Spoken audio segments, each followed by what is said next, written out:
This episode is presented to you in the form of an audiobook. Let me ask you this. When was the last time you felt afraid to act? Maybe it was a big decision at work, a tough conversation you needed to have, or a dream you've been putting off for years. Fear whispers in all of our ears, doesn't it? It says, stay where you are.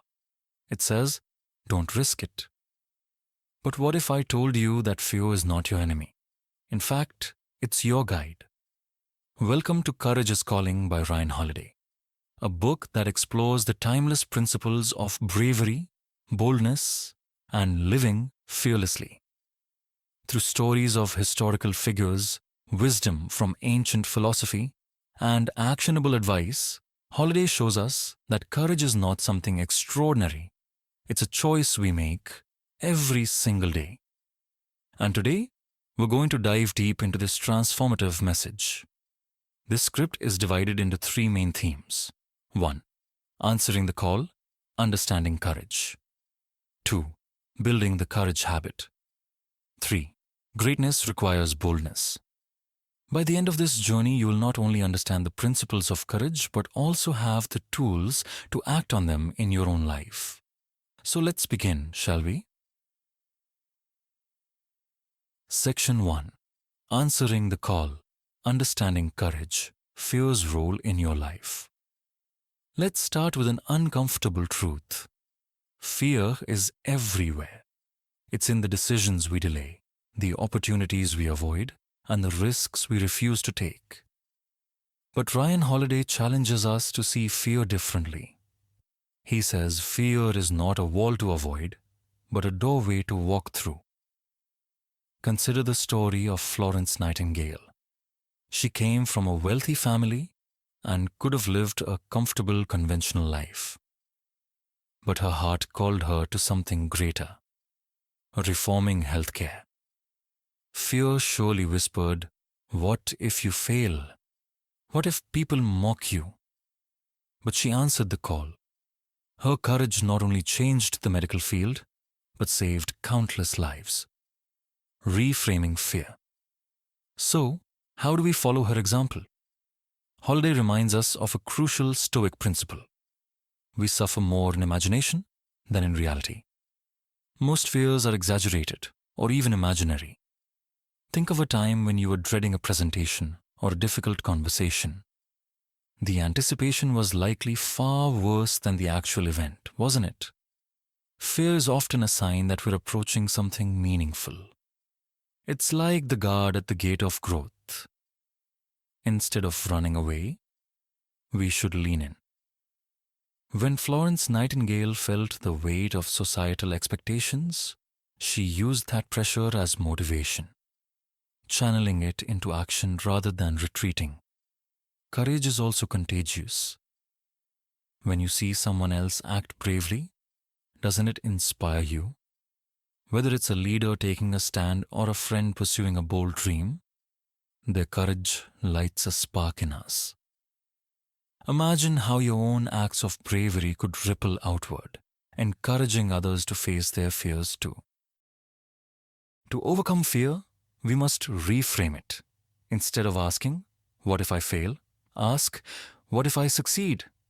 Instead of saying, "I'm scared," say, "I'm excited." Fear and excitement feel the same physiologically. It's our mindset that makes the difference. Actionable takeaways. 1. Name your fears. Write them down. Once you see them on paper, they often lose their power. 2. Break it down. Turn big, intimidating tasks into smaller, manageable steps. 3. Ask, what's the worst that can happen? You'll often realize the consequences aren't as catastrophic as you fear. 4. Lean into discomfort. Use fear as a signal that you're on the edge of something important. 5. Be inspired by others. Look for examples of courage around you and let them motivate your actions. Section 2. Building the courage habit. Courage is a muscle. Many people believe courage is something you're born with. But Ryan Holiday says courage is more like a muscle. The more you use it, the stronger it gets. Conversely, if you avoid courageous actions, that muscle weakens.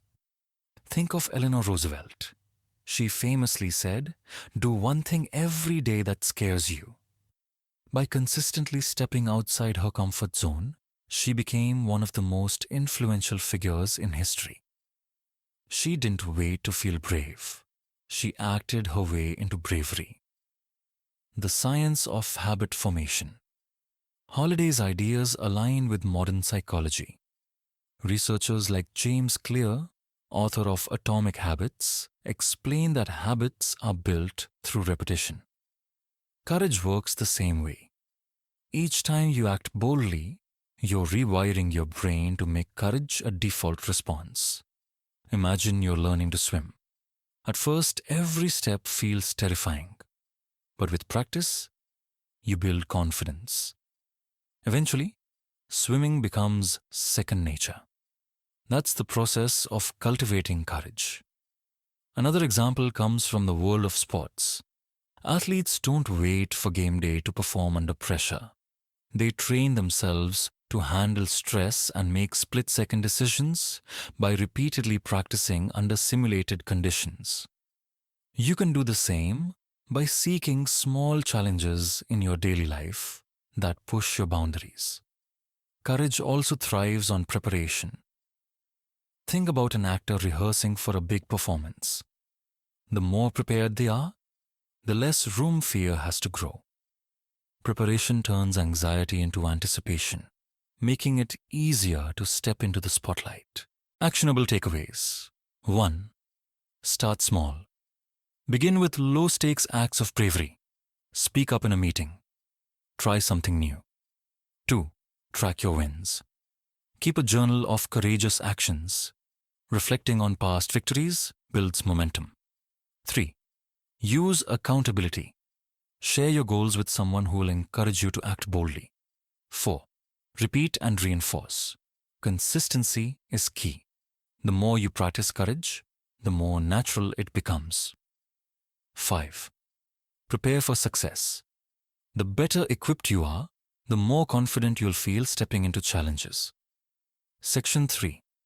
Greatness requires boldness. The cost of playing small. Here's a hard question. Are you living up to your potential? Many of us aren't. Why? Because we're afraid of failing, being judged, or stepping into the unknown. But Holiday warns us that playing small is the riskiest move of all. When we avoid bold action, we shrink our world. Opportunities slip by. Dreams fade. Think of Martin Luther King Jr. leading the civil rights movement was not safe or easy. But he understood that change requires boldness. He stepped into the arena, knowing the risks, and inspired millions to follow. How to embrace boldness? Boldness doesn't mean recklessness. It means calculated risks. It means acting despite uncertainty. Holiday encourages us to think long-term. When you look back on your life, what will you regret more? The risks you took or the ones you avoided? Consider entrepreneurs who risk everything to launch their ideas. Jeff Bezos left a stable, high-paying job to start Amazon. Was it risky? Absolutely. But he calculated that the regret of not trying would outweigh the fear of failure. That's the essence of boldness, acting on what truly matters. Boldness also requires resilience. Not every risk will pay off, but each step forward teaches you something valuable. Think of boldness as an investment in your growth. The rewards might not come immediately, but they accumulate over time. Actionable takeaways. 1. Adopt a growth mindset. View failures as lessons. Each misstep is a step closer to success. 2. Visualize your future self. Imagine the person you want to become. What bold actions would they take? 3. Take the first step now. Don't wait for perfect conditions. Progress begins with action. Celebrate bold decisions, Reflect on moments when boldness paid off to remind yourself of its power. 5. Build resilience. Accept that setbacks are part of the journey and use them as stepping stones. Conclusion. Answering the call. Courage is calling you. Will you answer? Fear will always be there. It's part of being human. But as Ryan Holiday reminds us, courage isn't the absence of fear, it's acting in spite of it. Through reframing fear, building the courage habit, and embracing boldness, you can unlock a life of purpose, impact, and fulfillment. So, here's your challenge. What's one courageous action you can take today? Maybe it's having that tough conversation. Maybe it's starting that project you've been dreaming about. Whatever it is, don't wait. Courage is a choice, and the time to choose is now. Thank you for joining me on this journey through Courage's Calling. Remember, the world needs more brave souls. Why not you?